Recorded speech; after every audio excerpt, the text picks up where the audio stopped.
حضرت خضر کے بارے میں مختلف روایات ہیں کہ یہ ولی ہیں کہ نبی ہیں، لیکن مضبوط رائے اکثر بزرگوں کی یہی ہے کہ یہ بھی اللہ کے نبی ہیں، اور بعض نے لکھا ہے یہ ہمیشہ سے زندہ ہیں۔ یہ دو اللہ کے نبی حضرت الیاس علیہ السلام اور حضرت خضر علیہ السلام، یہ دونوں ہر سال حج میں بھی جاتے ہیں، ہر سال حج میں بھی جاتے ہیں، کیونکہ ایک روایت ملتی ہے کہ محبوب کریم علیہ السلام حج پہ گئے تو فرمایا میں الیاس اور خضر کو پہاڑوں سے اترتے ہوئے دیکھ رہا ہوں۔ تو جن کو اللہ نے کھلی آنکھیں دی ہوتی ہیں پھر انہیں زیارت بھی ہوتی ہے، انہیں یہ نظر بھی آتے ہیں۔ حضرت خضر علیہ السلام کو اللہ نے علم لدنی عطا فرمایا۔ یہ علم لدنی اللہ جس کو اپنے پاس سے عطا کر دے اس کو علم لدنی کہتے ہیں۔ حضرت موسیٰ علیہ السلام ایک دن تقریر کرتے ہوئے کسی نے پوچھا کہ آپ سب سے بڑے عالم ہیں، فرمایا الحمدللہ۔ اللہ کریم نے فرمایا نہیں یا موسیٰ کلیم آپ سے بڑے بڑے بھی ہیں، بڑے بڑے لوگ ہیں۔ ہمارے یہاں مسئلہ ہے پڑھا پڑھی اور لوگ مناظرہ کرنے آتے ہیں، کئی دفعہ لوگ نا مسئلہ بتاتے ہیں تو میں کہتا ہوں جناب آپ نے بتا دیا کہ اب آپ نے حکم کرنا ہے، اب آپ نے حکم کرنا ہے۔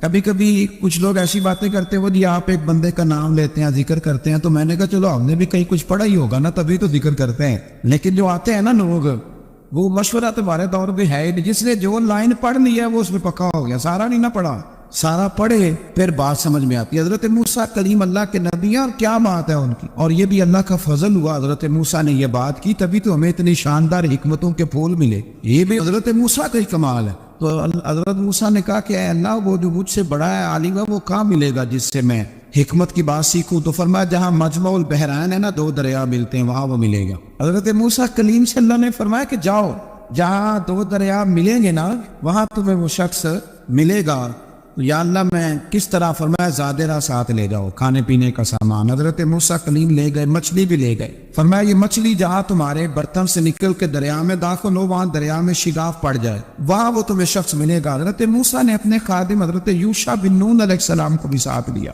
یہ بعد میں حضرت موسیٰ علیہ السلام کے جانشین ہوئے۔ یہ دونوں سفر پہ نکل گئے، ایک جگہ پہ پہنچے جہاں پہاڑ تھا ساتھ دریا بھی تھا، اس کے نیچے آرام کرنے لگے۔ حضرت موسیٰ کلیم سو گئے تو یوشع بن نون علیہ السلام موجود تھے، مچھلی جھٹ سے نکلی دریا میں داخل ہو گئی، وہاں راستہ بھی بن گیا۔ اب اٹھے حضرت موسیٰ کلیم، جب اٹھے تو فرمایا چلو چلے، تھوڑا آگے جا کے فرمایا بھوک لگ رہی ہے کھانا تو نکالو۔ انہیں یاد آیا، کہنے لگے حضور مچھلی تو دریا میں چلی گئی تھی، فرمایا تو نے بتایا نہیں، وہی تو ہماری منزل تھی جہاں مچھلی دریا میں گئی۔ پھر وہاں سے واپس آئے قدموں کے نشانوں پہ، وہاں پہنچے جہاں مچھلی گئی تھی، تو وہاں ایک شخص لیٹا ہوا تھا چادر لے کے، آپ نے سلام لی تو انہوں نے کہا وعلیکم السلام یا موسیٰ کلیم اللہ۔ تو آپ نے فرمایا آپ کون ہے؟ فرمایا میں وہی ہوں جس کو آپ تلاش کر رہے ہیں۔ تو فرمایا آپ نے مجھے کیسے پہچانا؟ فرمایا جس رب نے تمہیں بھیجا ہے نا اس نے ہی مجھے بتایا ہے کہ موسیٰ آ رہے ہیں، موسیٰ آ رہے ہیں۔ اب حضرت خضر نے جو کچھ فرمایا وہ بڑا شاندار ہے، فرمایا موسیٰ کچھ باتیں ایسی ہیں جن کا آپ کو علم ہے اور مجھے نہیں، اور کچھ ایسی ہیں جن کا مجھے علم ہے اور آپ، اللہ اکبر، یہ کبھی ہماری سمجھ میں بات آ جائے، یہ کبھی سمجھ میں آ جائے، کچھ باتیں ایسی ہیں جس کا مجھے علم ہے، اور یہ بڑے بڑے سیانے بندے نہیں مانتے، بڑے بڑے میں عالم ہوں جی، تو آپ عالم ہیں میاں ایک شعبے کے، لیکن بہت سارے دنیا میں شعبے ہیں نا، دین کے عالم کا درجہ سب سے بڑا ہے، لیکن قانونی مشاورت کرنی ہے تو آپ وکیل سے کریں گے، گاڑی کے بارے میں پوچھنا ہے تو کسی مکینک سے پوچھیں، لیکن آپ بن کے نہ بیٹھ جائیں، فرمایا جس کا آپ کو علم ہے مجھے نہیں، اور جس کا مجھے علم ہے ویسے آپ کو نہیں۔ تو کہا میں پھر آپ کے ساتھ رہنا چاہتا ہوں اور میں وہ سیکھنا چاہتا ہوں جو آپ بتا رہے ہیں۔ حضرت خضر فرمانے لگے صبر کر لیں گے میرے ساتھ، یہ سب سے مشکل کام ہے، یہ سب سے، یعنی ہر بات کی تو یہاں لوگوں کو وضاحت چاہیے، کھانسے بھی تو آپ کو بتانا پڑے گا کھانسے کیوں، ہنسے بھی تو آپ کو بتانا پڑے گا ہنسے کیوں۔ بھئی بزرگ ہیں، بزرگوں کی باتوں میں حکمتیں ہوتی ہیں، لیکن ہم حکمت کی طرف جانے کو تیار نہیں ہوتے، ہمیں تو فوری طور پہ جواب چاہیے، حل چاہیے۔ حضرت موسیٰ علیہ السلام جناب خضر کے ساتھ چلے، فرمایا صبر کروں گا میں چلتا ہوں آپ کے ساتھ۔ دریا کے قریب گئے کشتی میں بیٹھنے کے لیے تو کشتی والوں نے حضرت خضر کو پہچان لیا، بغیر کرائے کے سوار کرایا، اور جب پار اترنے لگے تو حضرت خضر نے کشتی کا ایک تختہ ہی توڑ دیا۔ حضرت موسیٰ کہنے لگے یہ آپ نے کیا کیا؟ انہوں نے نیکی کی، آپ نے تختہ توڑ دیا۔ فرمایا آپ کو کہا تھا نا آپ نے صبر نہیں کرنا، آپ کو کہا تھا نا۔ فرمایا چلو میں صبر کروں گا۔ تھوڑا آگے گئے تو ایک نوجوان لڑکا، ابھی چھوٹی عمر ہے، وہ ملا، حضرت سیدنا خضر علیہ السلام نے اسے قتل ہی کر دیا۔ فرمانے لگے آپ نے قتل ہی کر دیا؟ ایک قرآن مجید ہے بھائی، میں کبھی کبھی سوچتا ہوں یہ ہم کسی درویش کی بات سناتے تو بندے اڑ جاتے، فتوے نکلتے کہ نہ نکلتے؟ میرا خیال ہے ہر مسجد سے نکلتے، اور فتوے ایک ایک جتنے مسجد میں نمازی ہوتے سب کے ہاتھوں میں فتوے ہوتے، قتل کر دیا، قتل ہی ہو گیا بندہ. تو حضرت سیدنا موسیٰ علیہ السلام فرمانے لگے آپ نے قتل ہی کر دیا. فرمایا میں نے کہا تھا نا آپ نے صبر نہیں کرنا. آپ فرمانے لگے چلو اگر اب میں بولا نا تو بے شک آپ مجھے علیحدہ کر دیجیے. حضرت موسیٰ کلیم اب بولا تو علیحدہ کر دیا. ایک بستی میں داخل ہوئے، بستی کے لوگوں سے پانی مانگا تو انہوں نے پانی بھی نہ دیا، آرام کرنے کو جگہ بھی نہ دی. پر وہاں ایک دیوار گر رہی تھی، حضرت خضر علیہ السلام نے سیدھی کرنی شروع کر دی. ساری دیوار بنائی تو حضرت موسیٰ کہنے لگے کن لوگوں کی خدمت کر رہے ہو جنہوں نے پانی بھی نہیں دیا، جنہوں نے پانی تک نہیں پوچھا. فرمانے لگے بس بھیا آپ نے وعدہ کیا تھا کہ آپ بولیں گے تو بے شک علیحدہ کر دیں. آپ بولیں اب آپ کا اور میرا ساتھ علیحدہ نہیں چل سکتا. آپ بولیں جو بول پڑے نا تو غلامی کرے تو رستے لمبے چلتے ہیں، اور جو بولے نا جس کو وضاحت چاہیے ہو وہ غلام نہیں ہوتا، اس کے ساتھ پھر باتیں لمبی. تو آنکھ بند کر کے چل. آزم جاتے لائیے ہی نہ تجھے لائیے تھے. آپ پھر آنکھ بند کر کے پیچھے چل کے بات ختم ہو گئی. حضرت خضر علیہ السلام نے جب کہا نا کہ اب آپ کا وعدہ ختم ہو گیا، فرمایا اب میں آپ کو جانے سے پہلے حکمت بتاتا ہوں. یہ وہ علم ہے جو اللہ نے مجھے اپنے پاس سے عطا فرمایا ہے. یہ وہ ہے جو علم لدنی ہے. کہا جناب کیا مطلب؟ فرمایا وہ جو میں نے تختہ توڑا تھا نا تو یہ مسکین بچے ہیں جن کی کشتی تھی، تو دریا کے اس پار بادشاہ کھڑا تھا، وہ جو صحیح صحیح کشتیاں ہوتی تھی قبضے کر لیتا تھا، اور جو تھوڑی سی ٹوٹی پھوٹی ہوتی تھی نا وہ چھوڑ دیا کرتا تھا. تو میں نے تھوڑی سی کشتی ان کی اس لیے توڑ دی ہے تاکہ دیکھے گا تو چھوڑ دے گا، اس لیے میں نے بھلا کیا ہے. اور فرمایا وہ جو بچہ میں نے قتل کیا نا وہ شروع سے ہی کفر کا دین دادا تھا، اس کے ماں باپ نیک تھے. اگر بڑا ہوتا جوان ہوتا تو ہو سکتا ہے ماں باپ کو بھی کفر میں مبتلا کر دے. اب اس کے بدلے اللہ انہیں سانے بیٹا عطا فرمائے. تو یہ بھی میں نے اللہ کے دیے ہوئے علم سے کیا. اور فرمایا یہ جو دیوار میں نے نبیوں کے یا ولیوں کے مزدوری کر کے دیوار بنائی ہے نا، اللہ اکبر. فرمایا یہ دیوار عام لوگوں کی نہیں، یہ یتیم بچوں کا خزانہ ہے. دیوار کے نیچے یہ گر جاتی تو خزانہ ظاہر ہو جاتا، اور بچائی اس لیے ہے کہ وَكَانَ أَبُوهُمَا صَالِحًا، ان بچوں کا باپ نیک آدمی تھا. ان کا باپ قاضی ثناء اللہ صاحب پانی پتی فرماتے ہیں ڈائریکٹ باپ نہیں تھا، 7ویں نسل میں جا کے باپ بنتا تھا. سن لے یہ بھی بات، ایک بندہ نیک ہو تو اس کی 7 نسلوں تک رب خزانوں کی بھی حفاظت فرماتا ہے. اب آپ اندازہ فرمائیں کہ بات کتنی دور تک جاتی ہے. حضرت خضر علیہ السلام آئے، کہنے لگے حضور شیخ عبد القادر جیلانی سے کہنے لگے آپ دعا نہ کریں، میں پیغام لے کے آیا ہوں، اس کے نصیب میں ہی اولاد نہیں، نہ کریں دعا.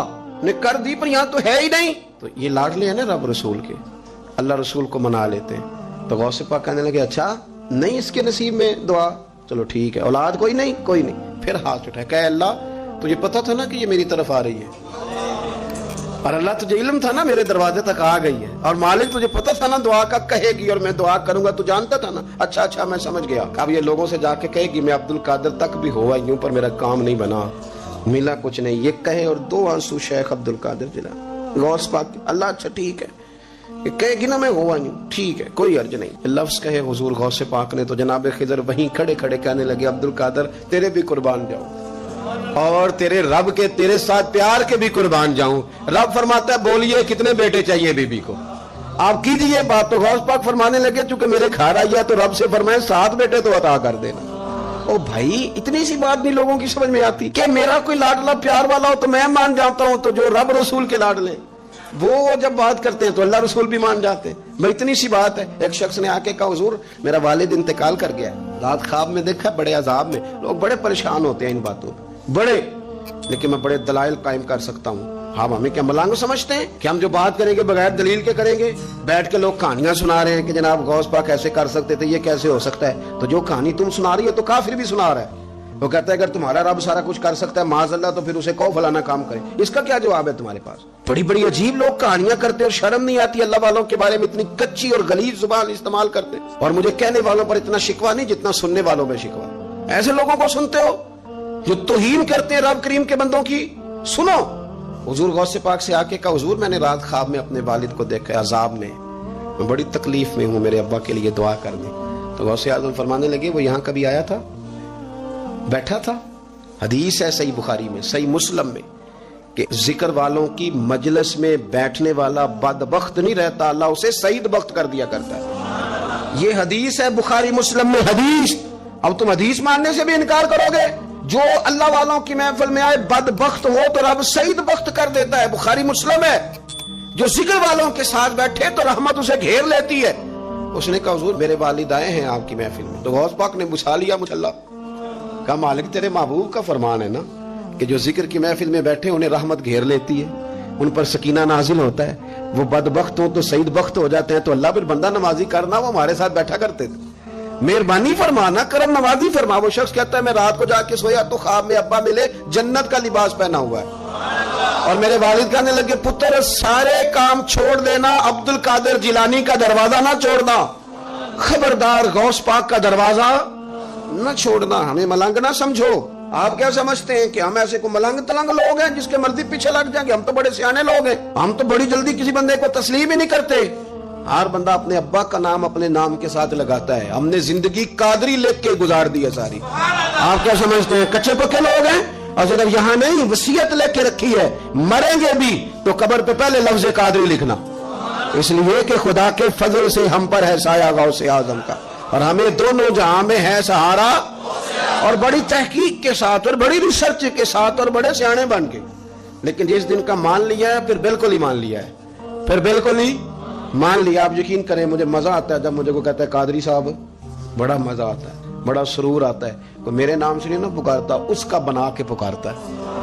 کوئی اس کا بنا کے پکارتا ہے, کوئی اس کا کہہ کے پکارتا ہے, تو ذرا چسکا آتا ہے, یعنی اس میں سرور آتا ہے, اس میں ذرا کیف آتا ہے. حضور غوث پاک آپ کی نسبت بڑی شان والی ہے, آپ کا مقام بڑا.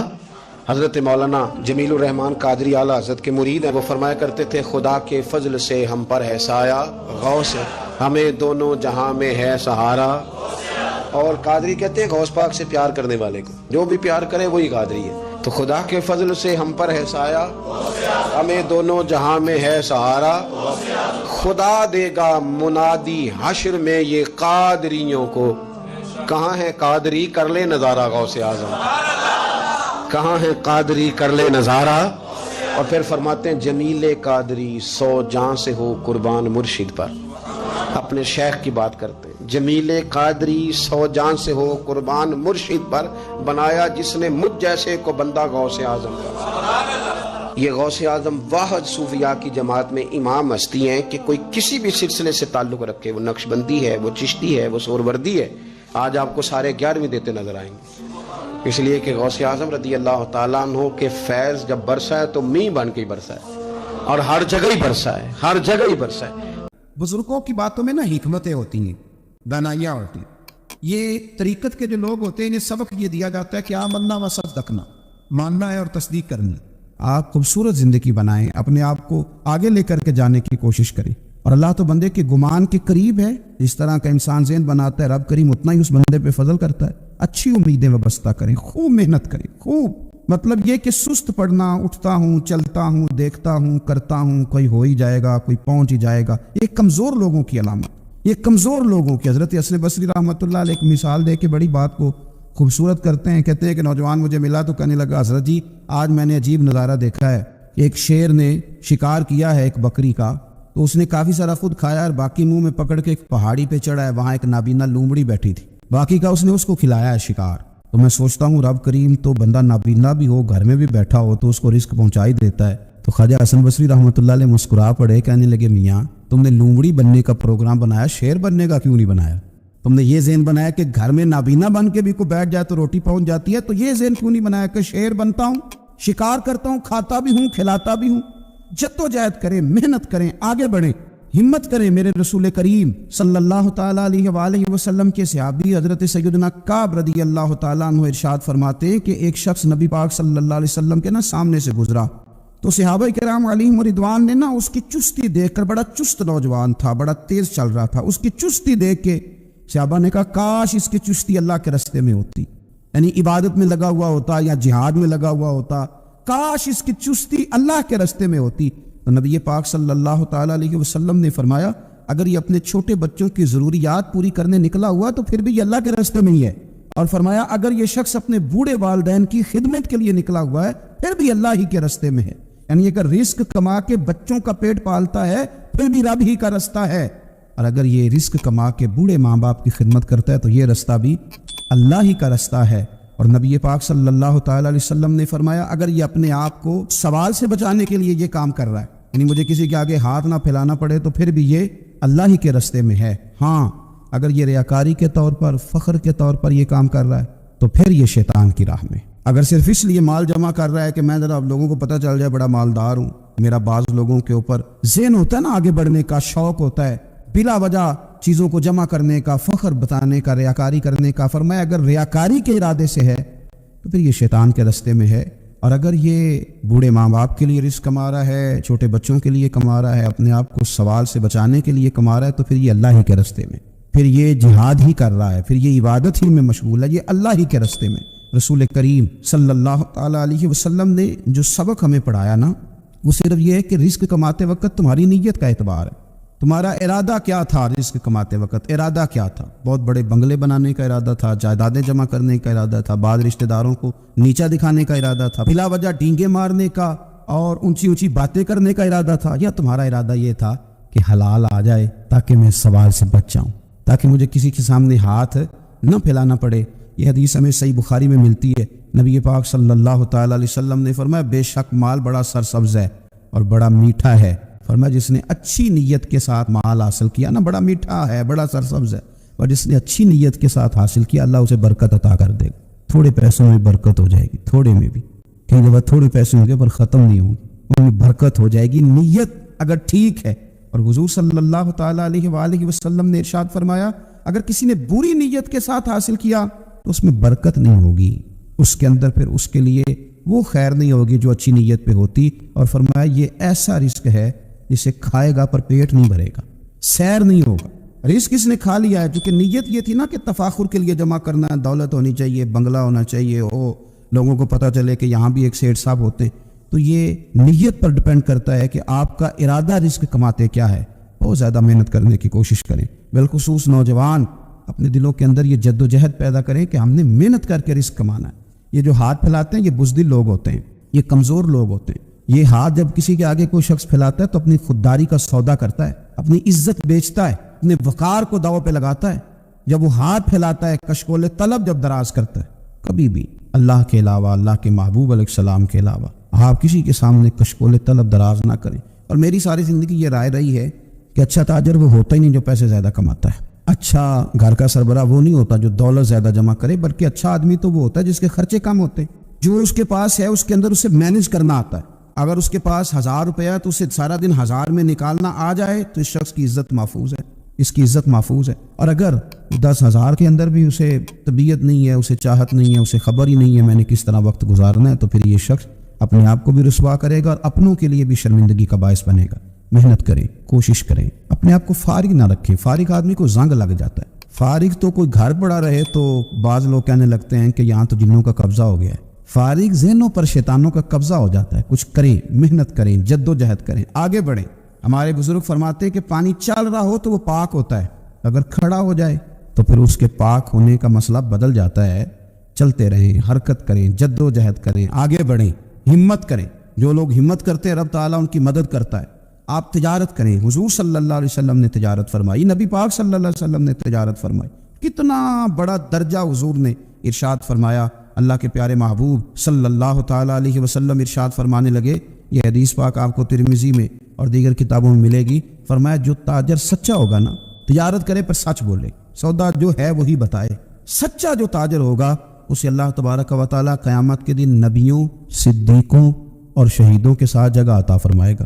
اور یہ اتنا بڑا درجہ، یعنی اسے صدیقین کے ساتھ کھڑا کر دیا، شہداء کے ساتھ، حالانکہ وہ شہید نہیں ہوا، یہ تو دکان کرتا رہا وقت پہ، اللہ نے اسے اپنے انبیاء کے ساتھ جگہ دے دی۔ اس کا مطلب ہے رب صرف مسجد میں نہیں ملتا، دکان پہ بھی مل جاتا ہے۔ شرط یہ ہے کہ دیانتداری کے ساتھ تجارت کی جائے، دیانتداری کے ساتھ۔ ایک تو یہ کہ یہ کام کرے، پھر یہ کہ بہت سارے صحابہ کھیتی باڑی کرتے تھے، بہت سارے صحابہ، اور حضور صلی اللہ تعالیٰ علیہ وسلم نے فرمایا اگر تم نے کوئی درخت لگایا، پودا لگایا، تو جو بھی جاندار اس سے نفع حاصل کرے گا اللہ تمہیں اس کا اجر عطا کرے گا۔ کوئی بھی آپ کھیتی باڑی کریں، محنت کریں، جد و جہد کریں، پھر اس سے آگے ہاتھ سے مزدوری کرنا ہے، ہاتھ سے مزدوری۔ میرے دادا جان کا انتقال، ان کی عمر 90 سال سے زیادہ تھی جب وہ دنیا سے گئے تھے۔ تو آخری دن غسل کے بعد جب میں نے ان کے ہاتھ کو کھولا تھا تو تب بھی ان کے ہاتھوں پر محنت کے نشان تھے، ابھی بھی ان کے ہاتھوں پہ چھالے تھے، وہ جو پکے پڑ گئے تھے نا وہ ساری زندگی رہے میرے والد صاحب کے ہاتھوں پہ ہمیشہ، کیونکہ دامان توکل کی یہ خوبی ہے کہ اس پر پیوند لگے ہوتے پر دھبے نہیں ہوتے۔ محنت آپ کریں، محنت کے نشان ہونے چاہیے، کرپشن کے داغ نہیں ہونے چاہیے۔ آپ تھک جائیں کام کرتے، لیکن میرے بھائی اس طرح نہ ہو کہ لوگ، میں نے کئی دفعہ کہا ہے کہ روب کپڑوں کا نہیں ہوتا، روب تو کردار کا ہوتا ہے۔ کروڑوں روپے کا آپ مکان بنا لیں، گاڑی خرید لیں، لیکن آپ کا پیسہ کرپشن کا ہے تو لوگ دروازے کے سامنے کھڑے ہو کے کہتے ہیں 2 نمبر طریقے سے کمایا۔ لیکن چھوٹا سا کوئی ملازم ہو کسی دفتر میں، ہو دیانتدار، تو لوگ دروازے کے سامنے بڑا افسر بھی کھڑا ہو کے کہتا ہے یار یہ بندہ نہ رشوت لیتا ہے نہ ناجائز سفارش سنتا ہے، اس سے ذرا احتیاط سے بات کرنی ہے۔ تو بتلائیے روب کپڑوں کا ہے کہ کردار کا ہے؟ دولت کا ہے کہ کردار کا ہے؟ کردار کی عظمت ہوتی ہے۔ اس لیے میرے نبی پاک صلی اللہ تعالی علیہ وسلم نے فرمایا کسی بندے نے بھی، یہ بخاری ہے، حضور فرماتے ہیں کسی نے بھی اپنے ہاتھ سے زیادہ بہتر کھانا کوئی نہیں کھایا، اپنے ہاتھ کی کمائی سے زیادہ بہتر کسی بندے نے کھانا نہیں کھایا۔ اور فرمایا اللہ کے نبی حضرت داؤد علیہ السلام اپنے ہاتھوں سے کمائی کر کے کھایا کرتے تھے، اپنے ہاتھوں سے محنت کر کے کھاتے تھے۔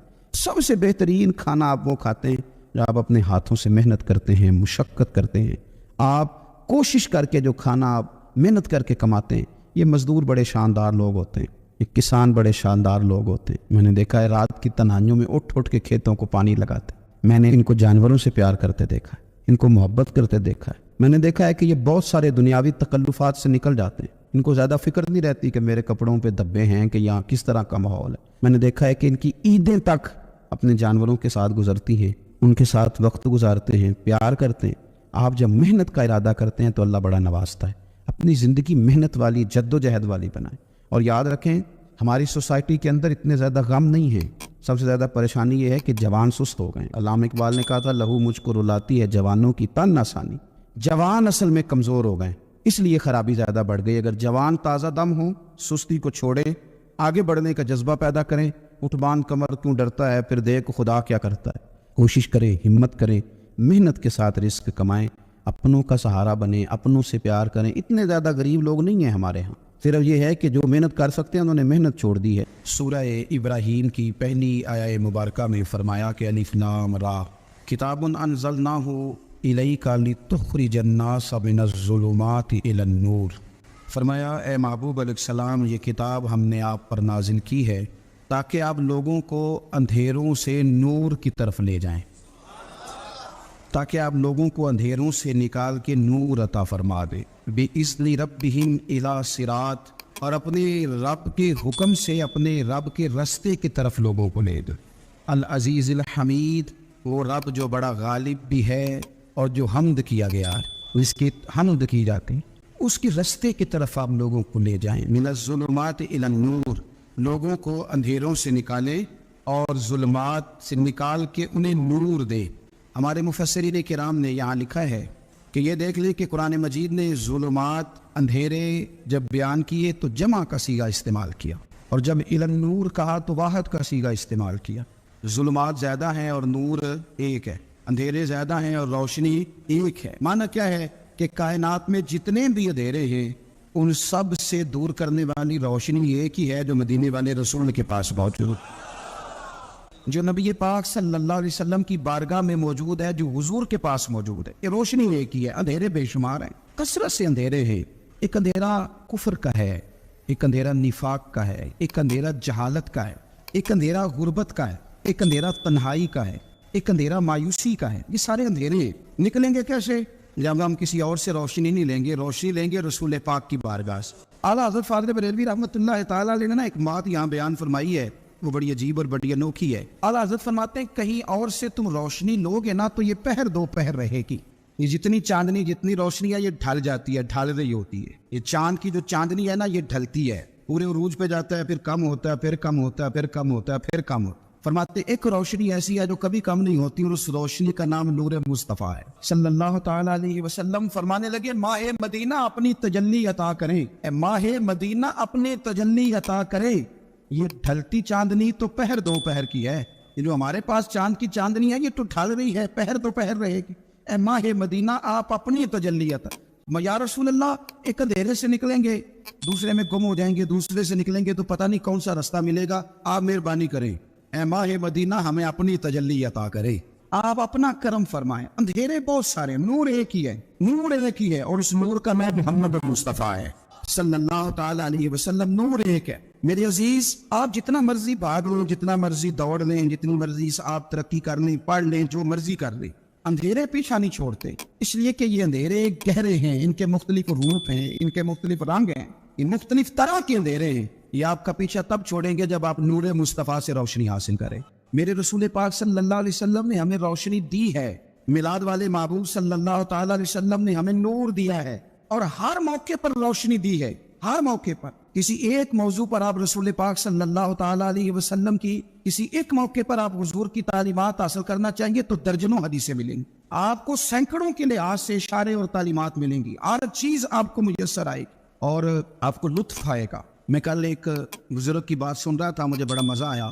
وہ حدیث پاک بیان کر رہے تھے کہ نبی پاک صلی اللہ علیہ وسلم نے فرمایا کہ میں اور یتیم کو پالنے والا قیامت کے دن اس طرح ہوں گے جس طرح یہ دو انگلیاں جڑی ہوئی. تو فرمانے لگے دیکھ لو میرے نبی پاک کے لفظ بھی محفوظ ہے اور میرے نبی کے اشارے بھی کتابوں پہ محفوظ ہیں. یعنی حضور نے دو انگلیوں کا اشارہ کیا تھا تو ہر محدث نے وہ نوٹ کیا ہے. حضور کے اشارے تک محفوظ ہیں کتابوں. یعنی باقاعدہ حضور نے, وہ الگ بات ہے نا, وہ معاملہ الگ ہے کہ سورج چڑھا ہوا ہے, روشنی پھیلی ہوئی ہے, لیکن ایک بندے نے اس طرح کیا ہے کہ پچھلے کمرے میں سویا ہے. اب چونکہ اس کا سونے کا ارادہ ہے, اسے اندھیرے سے پیار ہے, اس نے لائٹ بھی بند کر دی ہے, دروازہ بھی بند کر دیا ہے, اور کھڑکی سے تھوڑی سی روشنی آ رہی تھی, اس کے آگے بھی پردہ کر دیا. لوگوں کو کہتا ہے روشنی کوئی نہیں, نور ہی کوئی نہیں, اندھیرا بڑا ہے. تو اسے کہیں گے بیوقوف, تو اپنی کھڑکی تو کھولنا پہلے, تو اپنا پردہ ہٹا, تو یہ دیکھ کہ تمہیں خود دروازہ وہ تو آفتاب چمک رہا ہے. وداعیا الی اللہ باذنہ وسراجا منیرا, حضور کی نبوت کا آفتاب چمک رہا ہے. کوئی سیکھنے ہی نہیں نکلتا, ٹائم ہی کوئی نہیں, مصروفیت ہی بڑی ہے. نکاح کا ٹائم آیا تو ساری چیزیں سیکھ لی, آداب نکاح نہیں سیکھے, قرآن و سنت نکاح کے بارے میں کیا فرماتے ہوئے نہیں سیکھے. سارے لوگ لگے ہوئے ہیں ڈیوٹی کرنے, شادی آ گئی, شادی آ گئی, کپڑے بنا لو, لیکن جو میاں بیوی کے حقوق تھے وہ نہیں سیکھے کسی سے جا کے. تو شادی کے چوتھے دن ہی لڑائی شروع ہو گئی. اگر یہ آداب کا, انداز کا پہلے سے پتا ہوتا تو گھر کپڑوں سے سکھی نہیں رہتا. ایک دوسرے کے ساتھ محبت ہو تو گھر سکھی رہتا ہے. تو جو اصل چیز تھی وہ سیکھی نہیں. یہی رویہ ہمارا سارے کاموں میں. محبوب نے جو ہمیں ہدایت عطا فرمائی تھی, جو روشنی دی تھی, ہم نے اس سے فائدہ نہیں لیا. اور اب میلاد شریف کا مہینہ آیا ہے, تو میلاد شریف کا مہینہ بھی آپ نے یہ محفلیں ان لوگوں کو سپرد کرنی ہیں جو اللہ خیر کرے, ہاتھ میں جن کے اسپیکر ہوگا, کبھی بھاگ کے ادھر جائیں گے, کبھی دوڑ کے ادھر جائیں گے, اور وہ کہیں گے کہ میں تمہیں میلاد سنا رہا ہوں, تمہیں کیا پتا, میں بتاتا ہوں. آپ نقطے نہ بیان کریں, آپ میلاد والے رسول صلی اللہ علیہ وسلم کی سیرت کا ایک باب کھولیں. آپ بتائیں نبی پاک صلی اللہ علیہ وسلم نے بحیثیت باپ کیسے وقت گزارا ہے, بحیثیت ایک شوہر کے کیسے وقت. آپ ایک ایک چیپٹر سیرت کا کھولیں, آپ لوگوں کو تعلیم دیں, بس کریں. کروڑوں روپے جلسوں پہ لگتا ہے, کیا دے رہے ہیں آپ قوم کو, اور قوم بھی کہتی ہے بڑا چسکا آیا, بڑے نقطے سنے, کچھ آداب بھی سیکھے, اس میں سے ملا بھی. یہ محفل ہے, آج کو میلہ نہ منائیں. میلہ اور ہوتا ہے, محفل اور ہوتی ہے. میلے میں لوگ جاتے ہیں, گھوم پھر کے آتے ہیں, کہتے ہیں پنگوڑے اچھے تھے, اس کے اندر کھلونوں کی دکانیں اچھی تھی. میلہ ہوتا ہے, اور محفل ہوتی ہے. تو محفل کو محفل بنائے, میلہ نہ بنائے, مہربانی فرمائے. میرے عزیز, آپ میری بات پر غور کریں گے اور اسے یاد رکھیں گے. ایک تو ہے کہ ایز اے اسپیشل میرے نبی پاک نے تعلیمات, اور ایک یہ کہ حضور ویسے کسی سے گفتگو کرے تو اللہ اسے ہدایت عطا فرما دے. اسیرۃ النبویہ میں موجود ہے, حضرت بریدہ اسلمی رضی اللہ تعالیٰ عنہ صحابی ہیں. وہ فرماتے کہ جب ابو جہل نے اعلان کیا نا کہ جو معاذ اللہ ثم معاذ اللہ نقل کفر نہ باشد, حضور ہجرت کر کے مکہ مکرمہ سے مدینہ طیبہ جا رہے, تو جو سید عالم صلی اللہ علیہ وسلم کو گرفتار کرے گا اسے 100 سرخ اونٹ دیے جائیں گے. آج ہمارے زمانے میں سائبر نسل کی گائے بھینس بڑی مہنگی ہے, تو 100 گائے وہاں سے لے آئے تو کتنے کروڑ بنا. عرب میں سرخ اونٹ بڑا مہنگا تھا, اور 100 ملے گا تو بڑے بڑے لوگوں کے لیے بڑا اچھا موقع مل گیا امیر بننے کا, تو بڑے لوگ بھاگے. بریدہ کہتے ہیں میں اکیلا نہیں, 70 بندے میں نے ساتھ لیے, چونکہ نام ہی بہت تگڑا تھا. 70 بندے ساتھ لے کے میں گیا حضور کو گرفتار کرنے. تو مکہ مکرمہ سے کوئی 70-75 کلومیٹر کے فاصلے پر میں نے نبی پاک صلی اللہ علیہ وسلم اور جناب صدیق اکبر کو پا لیا. کہتے ہیں جب 70 سواروں کے ساتھ, ان کے ہاتھ میں نیزے ہیں, تلواریں ہیں, ان 70 سواروں کے ساتھ جب میں وہاں پہنچا اور جناب صدیق اکبر رضی اللہ تعالیٰ عنہ نے ہمیں آتے ہوئے دیکھا تو تھوڑا گھبرائے. کہتے ہیں صدیق اکبر گھبرا رہے تھے کہ 70-71 بندے آگے, پر حضور زیر لب تھوڑا تھوڑا مسکرا رہے, اور نبی پاک صلی اللہ علیہ وسلم بڑے اطمینان کے ساتھ بیٹھے. بریدہ آ گئے, اور جب آ کے کھڑے ہوئے نا تو حضور نے پوچھا تمہارا نام کیا ہے؟ ایک بندہ گرفتار کر دیا ہے. میں نے کہا کہ جب آپ کو بڑا ڈر چڑھا ہو تو روشنی مدینے والے رسول عطا کریں گے, چاروں جانب خوف ہو تو نور میرے نبی سے لے لو, انشاءاللہ دل ٹھنڈا ہو جائے گا. حضور نے نہ پوچھا تھا, بندہ پکڑنے آیا ہے, وہ آیا ہے 70 بندے لے کے گرفتار کرنے. حضور پوچھتے ہیں تیرا نام کیا ہے؟ کہتے بریدہ. برد عربی میں ٹھنڈے کو کہتے ہیں.